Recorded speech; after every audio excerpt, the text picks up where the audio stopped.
Para business leaders dan intellectual business community, kita lanjutkan dalam segmen kedua diskusi kita hari ini, How to detect and prevent corruption in your company. Masih bersama kita Pak Eri Iriana Hadjapamekas. Beliau adalah salah satu dari komisioner KPK yang pertama, Pak ya.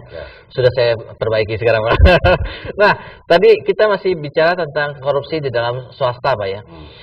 Kembali kita harus definisinya kalau nggak jelas, Pak, nanti kita susah kemana-mana ya, karena FCPA sendiri masih membedakan yang namanya bribery dan lubrication, Pak ya, yang namanya uang facilitation payment ya. Ya, uang ya namanya uang parkir. Kalau misalnya tukang parkir kasih kita tempat, kita kasih uang 5.000, ya apakah itu korupsi begitu kan?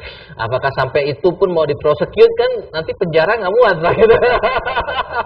Nah, tapi definisi kalau yang baik untuk swasta tuh sampai gimana sih, Pak? Kalau nggak salah, kalau satu berkaitan dengan uang gitu ya, uang yang cukup besar. Kemudian yang kedua mungkin berkaitan dengan privilege yang ujung-ujungnya nanti dapat uang juga gitu kan.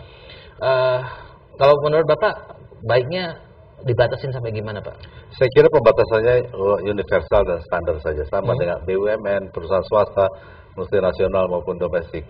Prinsipnya orang atau karyawan hidup dari penghasilan resmi dari perusahaan itu.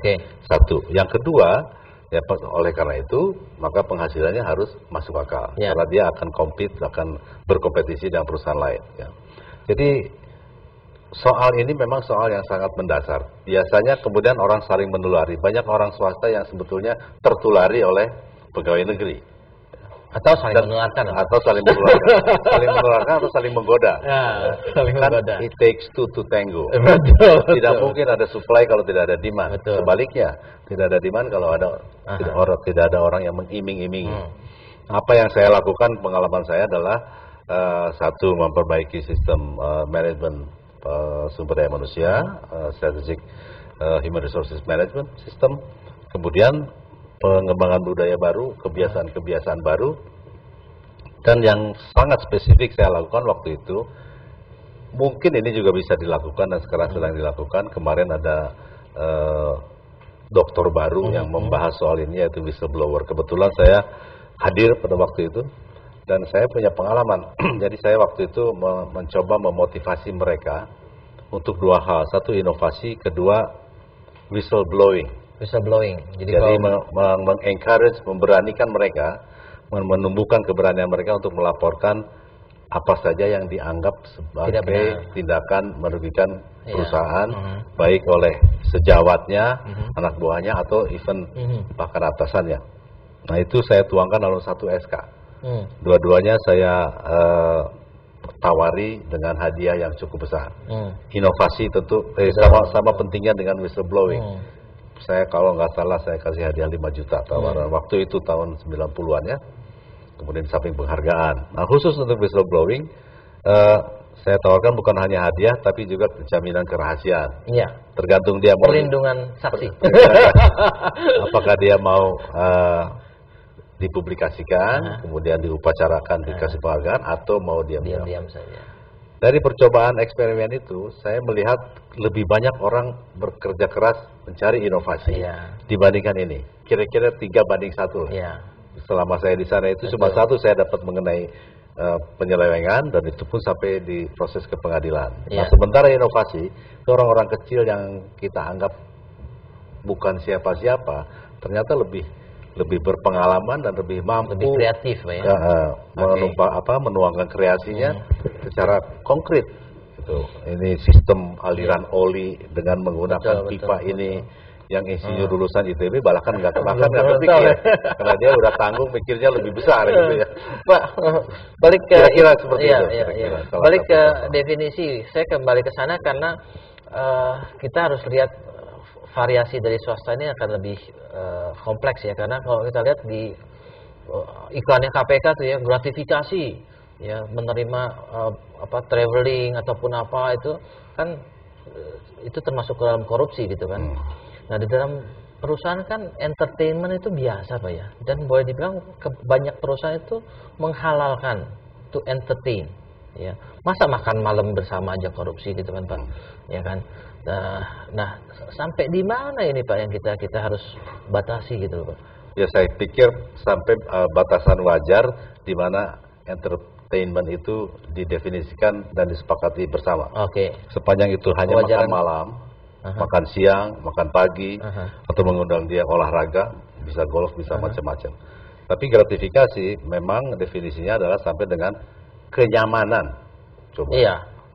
Luas sekali kan? Luas sekali. Kenyamanan dalam berbagai bentuk, tidak boleh. Nah, ternyata waktu diteliti, semangat dibalik pasal mengenai gratifikasi ini adalah mencoba memaafkan mereka yang tidak tahu dan menerima sesuatu untuk mengaku salah kemudian mengembalikan.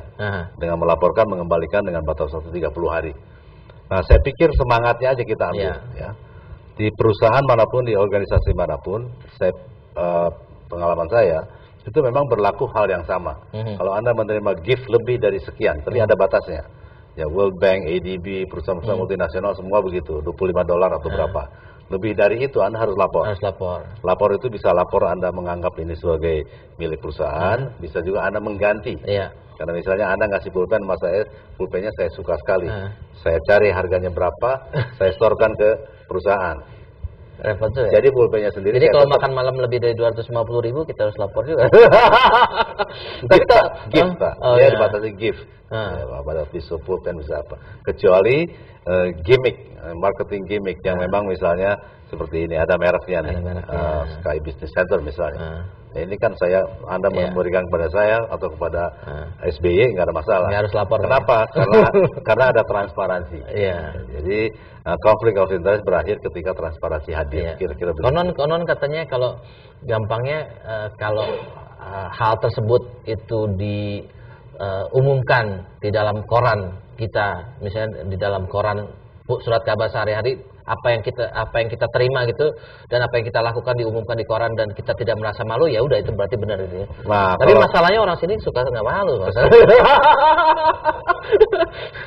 Memang mengenai malu ini banyak sekali wacana, banyak sekali gagasan, banyak sekali prakarsa, dari yang boleh halus sampai dengan yang ekstrim. Koruptor itu harus dipenjara di Monas, dibikin penjara dari kaca sehingga semua orang tahu, dengan tangan diborgol dan seragam khusus. Macam-macam. Ada juga yang bilang bikin penjaranya di sebelah Ragunan. Banyak orang mengunjungi bisa membandingkan antara yang sini dan yang banyak sekali. Saya tidak terlalu mementingkan soal itu.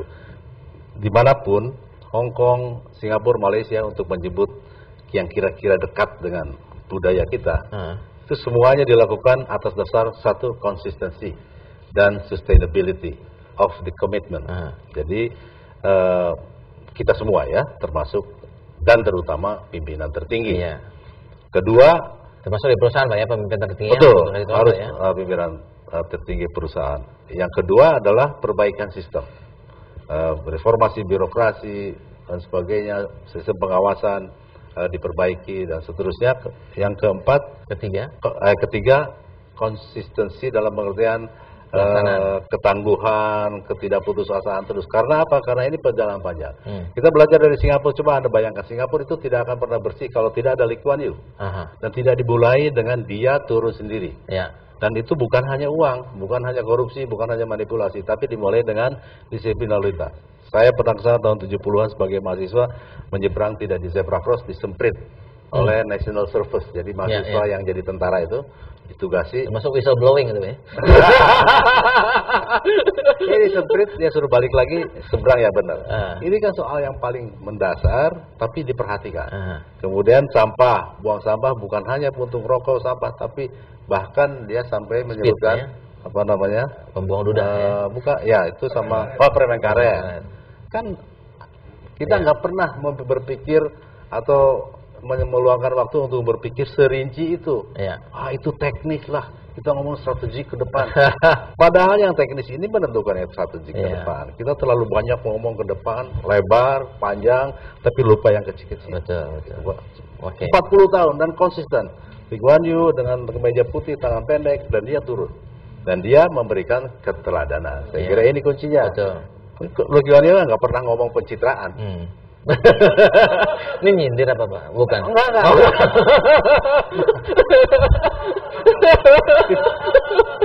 Ya, kapan sih Lee Kuan Yew misalnya gagah dengan Saya nggak pernah lihat tuh. Nggak Oke. pernah. Ya, even Mahathir Muhammad juga tidak. Ya, tapi mereka dengan segala catatannya ya tetap berhasil Oke. membuat Malaysia dan Singapura jauh lebih baik dibanding 30 tahun yang lalu. Oke, ada pertanyaan dari audiens, silakan Bu Mariko. Selamat siang Pak, menarik sekali pembicaraan hari ini. Nama saya Mariko, saya kebetulan keturunan Jepang Indonesia Pak. Saya pebisnis swasta. Yang saya lihat perbedaan antara Jepang dengan Indonesia itu kalau di Jepang kalau kita memang dicap sebagai seorang koruptor, kita daripada diberikan banyak sanksi sosial dari lingkungan kami kita sendiri begitu. Jadi kita harus dari kecil kita tidak boleh jadi koruptor. Karena kalau dengan begitu kita tidak akan bisa survive di kita punya society kita. Nah, yang saya lihat kalau di Indonesia bedanya kalau koruptor itu tetap dihero-herokan. Meskipun si orang itu udah masuk ke BUI kita. Saya kebetulan tinggal di Pondok Indah, saya lihat ada beberapa orang yang sudah masuk BUI tapi tetap menjadi kepala RT. Dan tetap menjadi orang yang jadi acuan di daerah kami sendiri. Saya pikir something wrong with this kind of story ini ya. Kenapa itu bisa terjadi di Indonesia ya Pak ya? Kalau boleh saya tanya. Baik. Thank you. Terima kasih pertanyaannya Bu Mariko dan Pak Eri. Kita tunda jawabannya dulu karena kita harus break lagi. Ya, untuk segmen berikutnya. Jadi para business leaders dan intellectual business community, kita akan break sebentar untuk masuk ke dalam segmen ketiga. Buat Anda yang berpartisipasi, silakan SMS ke 0896 kali 788. Kita break untuk segmen berikutnya.